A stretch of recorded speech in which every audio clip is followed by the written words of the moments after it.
பெரியவா துடிகளே சரணம் நடக்கும் பொழுது மட்டுமே நடக்கும். நம்மளுடைய சேனல் நேயர்கள் அனைவருக்கும் வேண்டிய பணிவான வணக்கங்கள், கோடான கோடி நன்றிகள். இன்றைக்கி இந்த பதிவில் நம்ம பார்க்க போகிறது ரொம்ப ரொம்ப முக்கியமானது, ஆனால் ரொம்ப எளிமையானது, ரொம்ப பவர்ஃபுல்லானது. ஒரே ஒரு நாமம், அதை மட்டும் நீங்கள் சொல்லிக்கிட்டே இருங்க.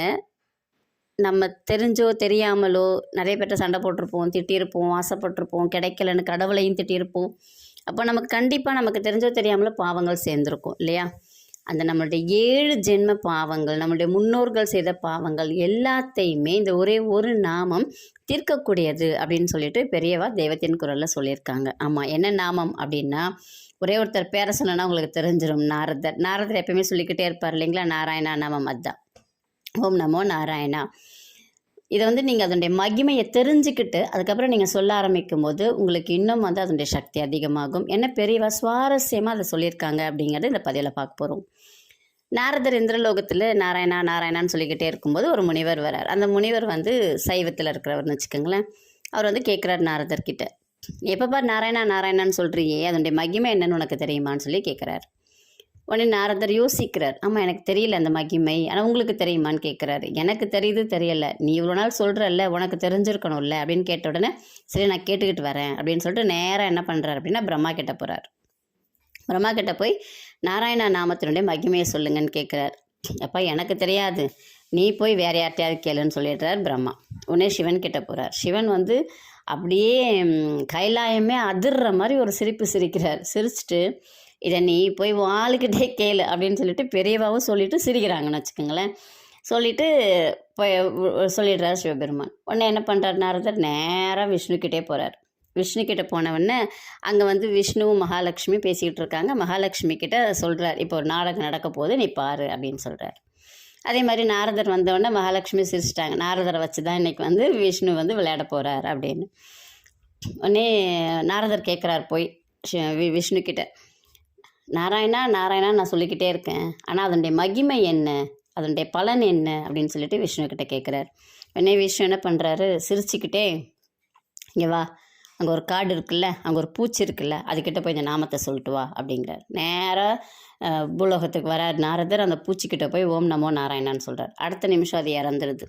தூக்கி வாரி போடுது நாரதருக்கு. திரும்பி ஓடி வர்றார் விஷ்ணுக்கிட்ட, இந்த மாதிரி நடந்துருச்சு, அப்போ உன் நாமத்தை சொன்னால் இறந்துருவாங்களா அப்படின்னு சொல்லிட்டு கேட்குறாரு. இல்லை, நீ அடுத்தது பார் அப்படின்னு சொல்லிட்டு இன்னொன்று ஒரு புழுவை காமிச்சு அந்த புழுக்கிட்ட போய் சொல்லுன்றார். உடனே அந்த புழுக்கிட்ட போய் சொல்கிறார் நாரதர். திரும்பி அந்த புழுவை என்ன பண்ணிடுது அப்படின்னா இறந்து போயிடுது.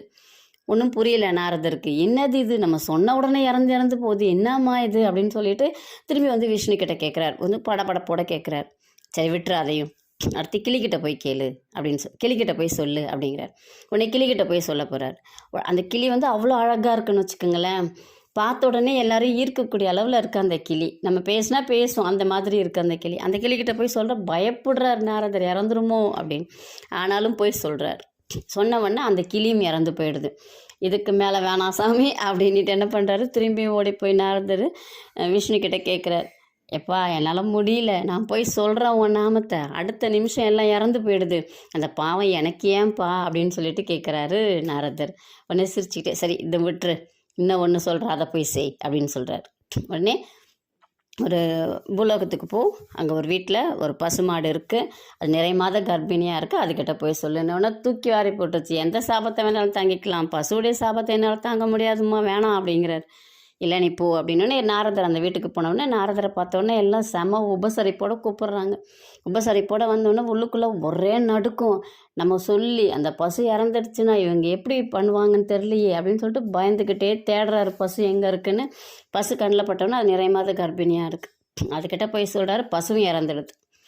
முடியல நாரதரால், ஐயோ என்னால் என்ன பண்ணுறதுன்னே தெரியலையே, இவங்கள்ட்ட எப்படி நம்ம தப்பிச்சு போகிறதுனே. அவங்க சொல்கிறாங்க, உங்களை நான் எப்படி வரவேற்றோம், எல்லாம் பண்ணோம், நீங்கள் என்னன்னு கேட்டால் இந்த மாதிரி பண்ணிட்டீங்களேன்னு சொல்லிட்டு அவங்க திட்டுறாங்க. அடுத்த நிமிஷம் ஓடி வந்துடுறாரு விஷ்ணுக்கிட்ட. விஷ்ணு பகவானே, எனக்கு மகிமையே தெரிலனாலும் பரவாயில்ல, இதுக்கப்புறம் நீ எதை காமிச்சினாலும் நான் செய்ய மாட்டேன், சொன்னினாலும் நான் செய்ய மாட்டேன் அப்படிங்கிறார். இல்லை இது ஒன்றை மட்டும் செய் அப்படிங்கிறார். காசிராஜன் இருக்கார்ல ராஜா, அவருக்கு குழந்தை பிறந்திருக்கு.